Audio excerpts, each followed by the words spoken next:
Hey, it's Bo here. Thanks for tuning in to the 9 most important things you need to immediately fix inside of your Google Ads account. Now, after auditing tons and tons of Google Ads accounts, I'd say the single thing with the highest priority from this full list is just making sure that the conversion settings are properly configured. Now, the reason for this is if you're not giving Google the most accurate data it needs, you can't really optimize your account whatsoever. And naturally, by default, when you actually set up certain conversion actions in the account, you're basically, Google will say that all of these actions are of the same value.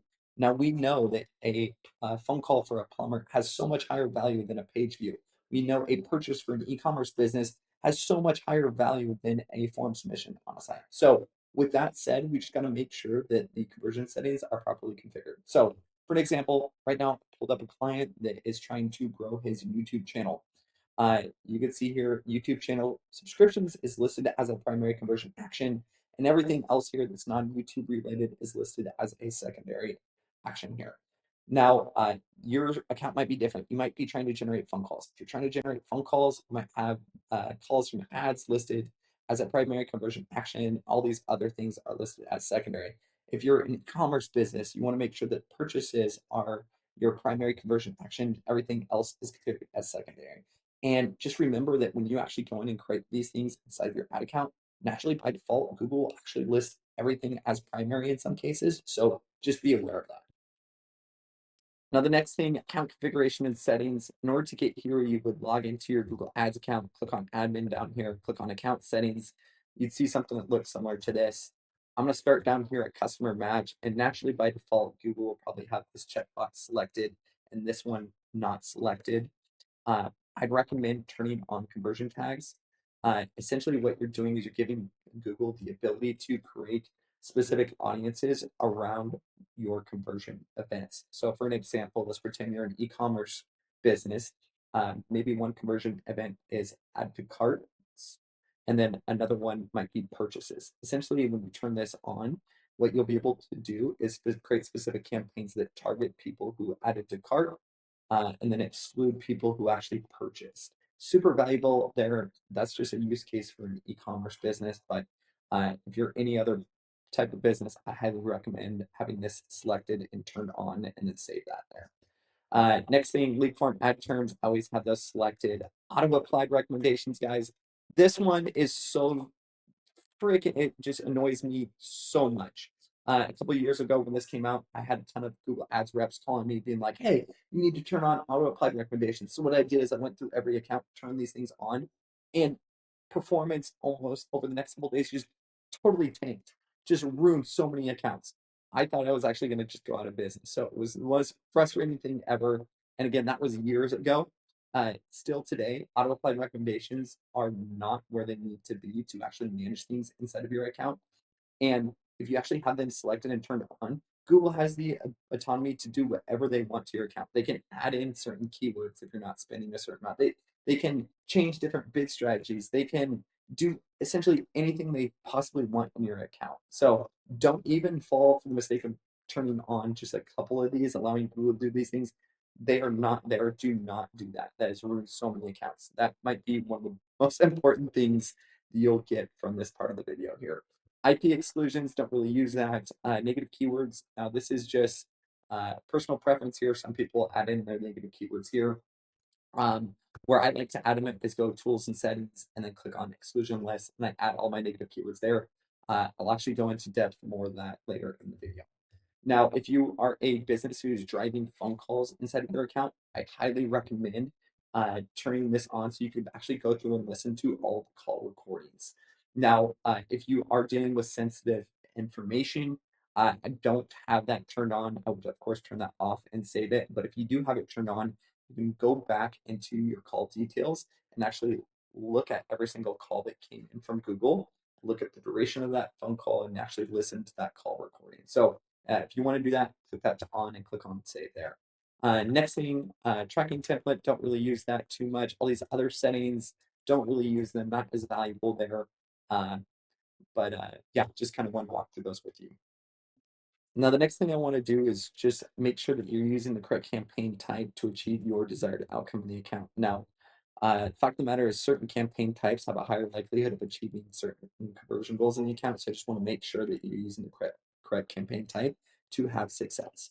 So What I ended up doing is I compiled screenshots of a lot of different campaign types with examples of what they actually look like. We'll go through use cases for each one. So first things first, responsive search ads. Someone goes to Google, searches for a specific search term or phrase.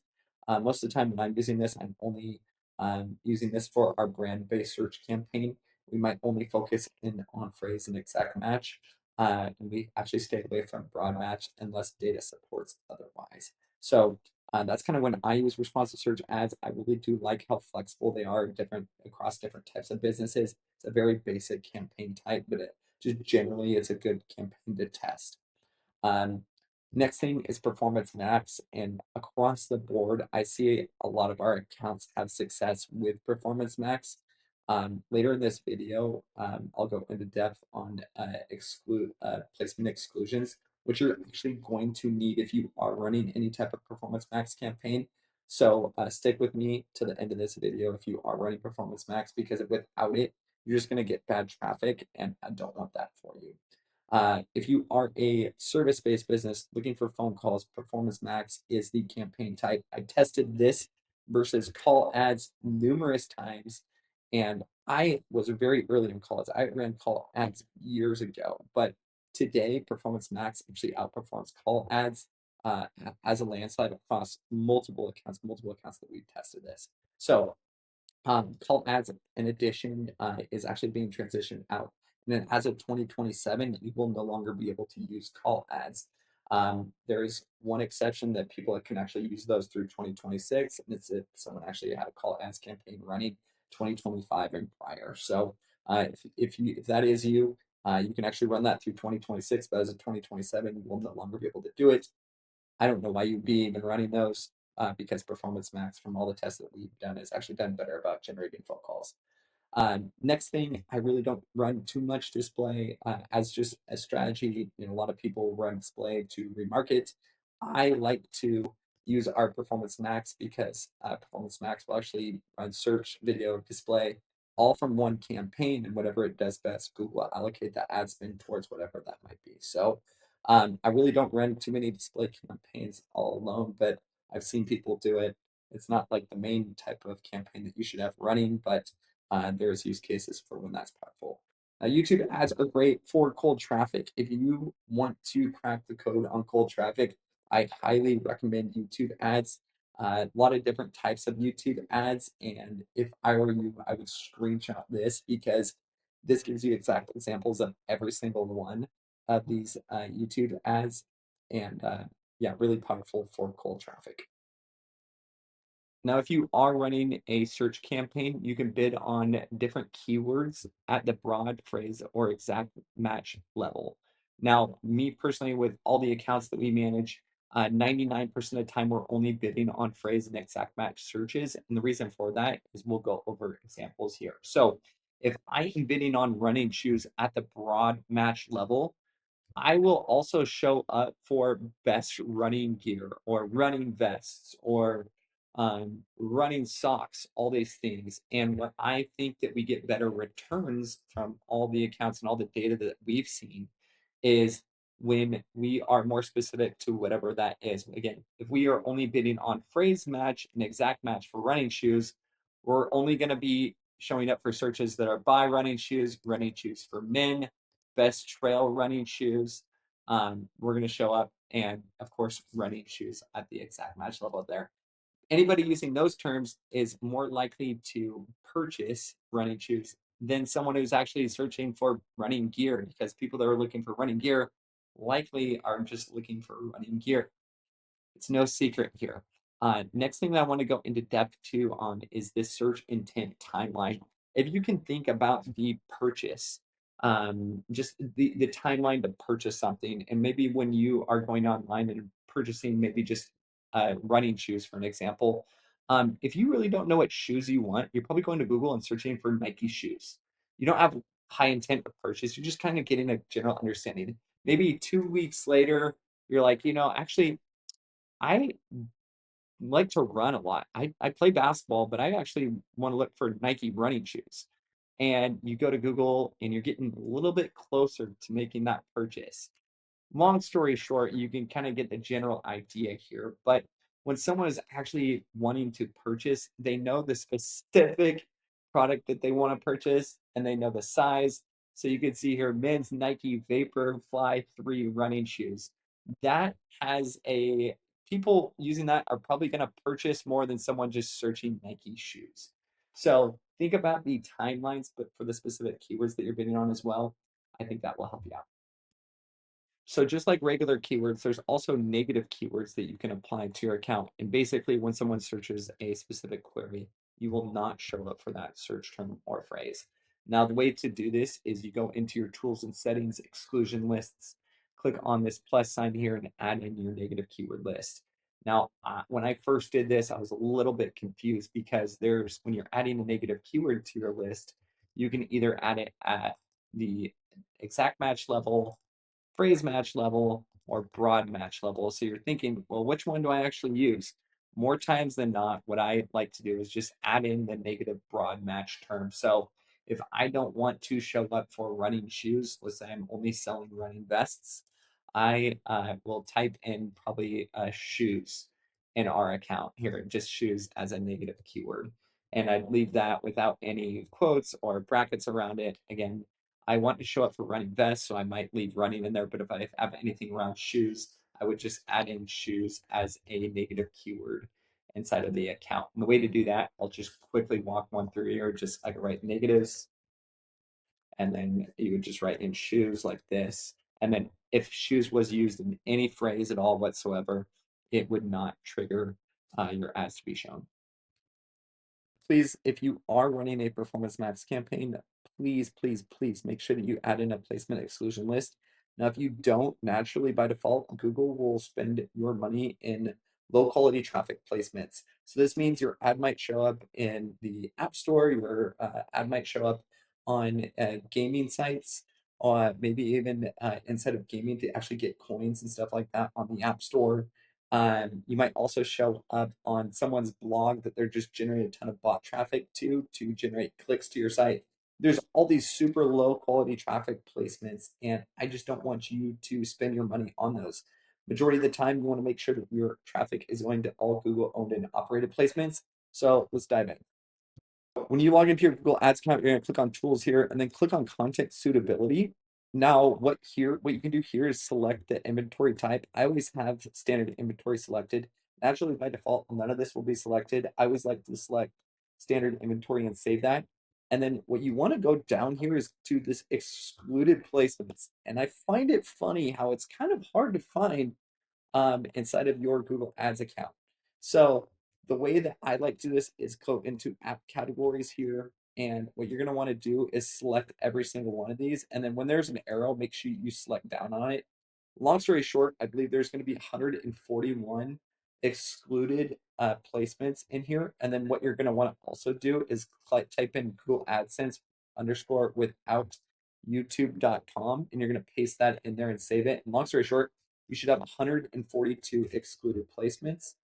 All right, so I want to go a little bit more in depth. So when we add in Google AdSense without YouTube, basically that represents all AdSense sites on Google Display except YouTube. So we can't show up in Google Display, but what that gets rid of is the people who have blogs, who send bot traffic or incentivized traffic, low quality traffic to that to get clicked on your ad, even though it's supposed to be a really good article that aligns with your business. So by doing that, that prevents that from happening. And it says Google AdSense without YouTube is not a real website. It's just a system generated domain used inside of Google Ads to represent all AdSense placements except YouTube. So again, it blocks all AdSense publisher sites, all partner sites that are part of the Google display work, and then anything not YouTube, hence without YouTube. So YouTube is handled separately and cannot be blocked with that placement. And then also another thing you can add in is anonymous.google, and that's used as a bucket for unidentified placements. So when Google can't legally show the domain or app, they group it under anonymous.google.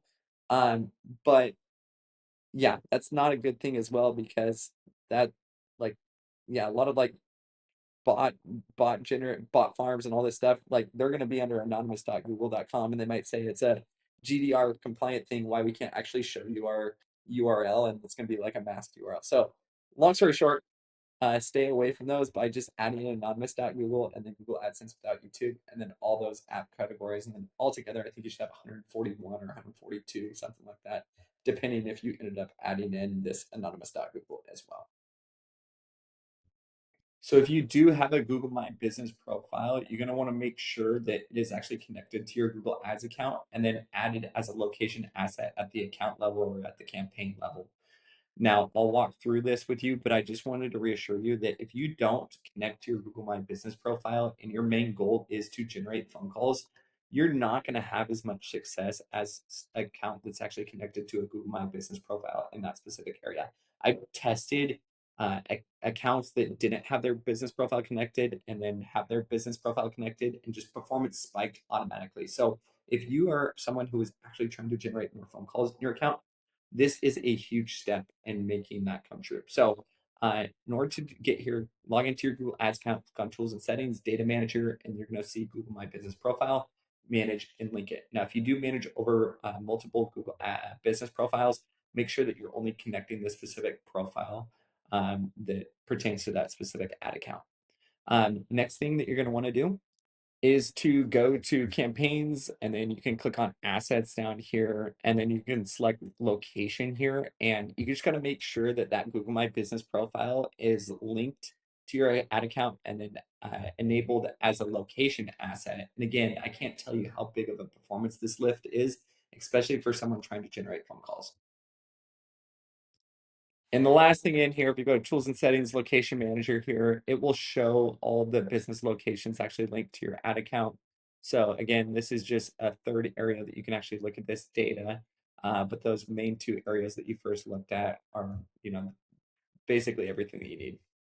So just like there's location assets in the account, there's also call assets that you need to have installed. And if you are someone who's trying to generate phone calls inside of your Google Ads account, this alone might be the most important thing that you get from this whole video here. So I can't tell you how many times I've installed a campaign and then enabled it, let it go for a couple days, and we haven't generated phone calls.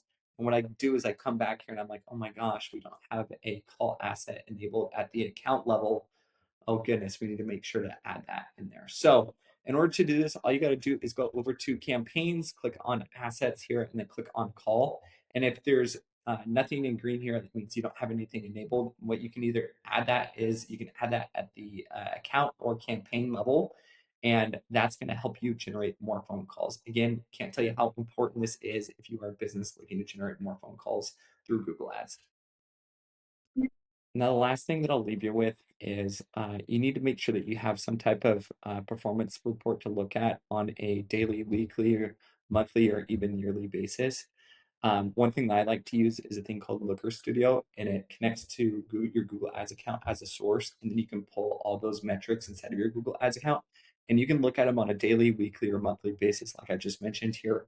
You can select the different date ranges, stuff like that. Now, if you are ever a Google Ads client, or you want us to perform a Google Ads audit, all you have to do is you share your customer ID with us. And essentially what we do is we go and pull this exact same report for you and be able to look at some of these metrics here. Now, one thing that is really nice is when you're in the original Google Ads dashboard, it's really hard to be able to see some of these metrics. I could go back and look at daily, weekly, or monthly performance all the way back to whenever we had Google Ads running. Really cool to be able to see some of these main metrics here. Other things that we can look at is performance by account, campaign type, landing page ads, keyword match types, search query, day of week, time of day, region, device. We can look at every single report we possibly want to look at in here. And again, if you want me to jump in and connect to your Google Ads account and show you this data here, just so you can kind of see it, be happy to. It's super easy for us. We really don't have to do anything. All we do is we just connect your ad account here, and then all these pre-built out dashboards are ready for you. So if you don't have a Google Ads performance report, make sure you create one using Looker Studio. I hope this information helped you out. And if you want to partner with our Google Ads team to maximize your revenue, all you got to do is click the link below. I'd be happy to jump on a call with you.